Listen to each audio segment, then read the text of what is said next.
Hey everyone, how's it going? This is Azren, the language nerd here, owner of the Calgary Language Nerds, and welcome to today's podcast episode and, of course, YouTube video. Today, what I would like to do is I'd like to answer two questions that I received in response to my video on using ChatGPT for language learning purposes. Okay, so let's dive right in. This will be a pretty short episode. I'm going to get right to the point. First one comes from Sadell Wiltshire, Meditative and Contemplative Art. Here we go. She said, "Hi, Azren. This was an interesting approach to using ChatGPT. Sadly, one of the two languages I'm learning is very much a minority language." She said she's learning Irish. "And I found way too many errors and weird answers using ChatGPT with it. So my main question is, would you suggest using it in this case, for example, reading a book, to work directly with a tutor while I'm reading, or should I be using ChatGPT?" She says, "My skill with the language is high enough that I can usually spot the errors in ChatGPT, but I'd love to return to reading a particular book that is written in one of the three dialects." So basically what she's saying is she's not learning this, and Sadell is not learning a language which is widely learned or widely spoken. And so ChatGPT is not overly accurate for that language. And that is the case with languages that are not widely spoken or widely learned, where there are less resources for it. ChatGPT tends to be less useful.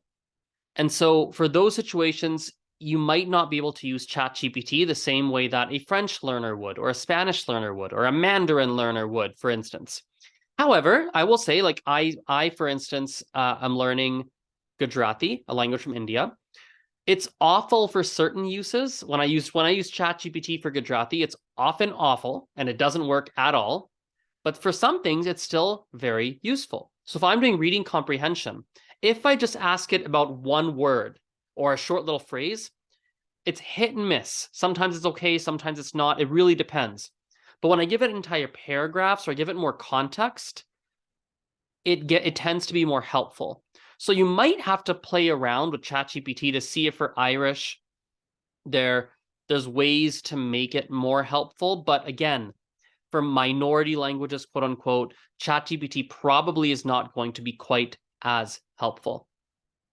Second question here about ChatGPT comes from French Fer. She's watched my videos for a long time now.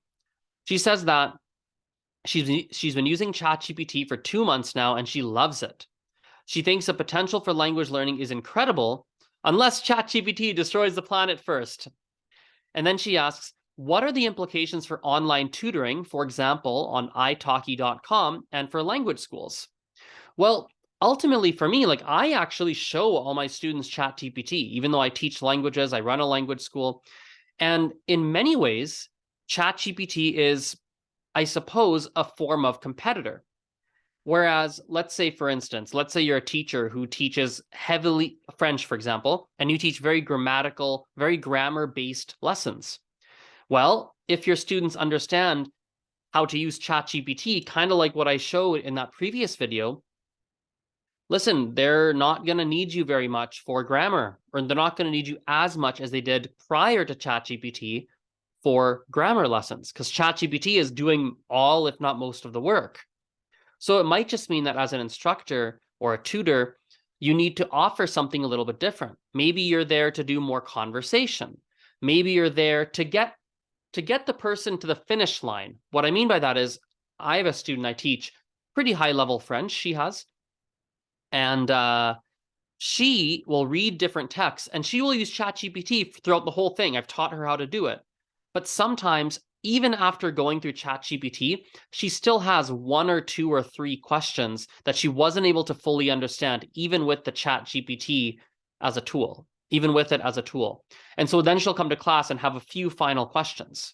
So it's actually helped our classes because now she's doing so much more on her own and progressing so much more on her own.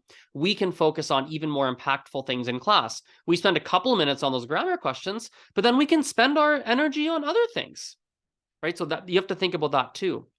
The other thing worth considering, and then we'll wrap it up after this, as I said, short episode today, is the value that an instructor might bring is that they're human. the value that a private tutor, private instructor might bring over ChatGPT is that you are human. People like people. A person might just want to learn from a human and possibly use ChatGPT too. So it might not be that you're this excellent instructor. Maybe it is, maybe not.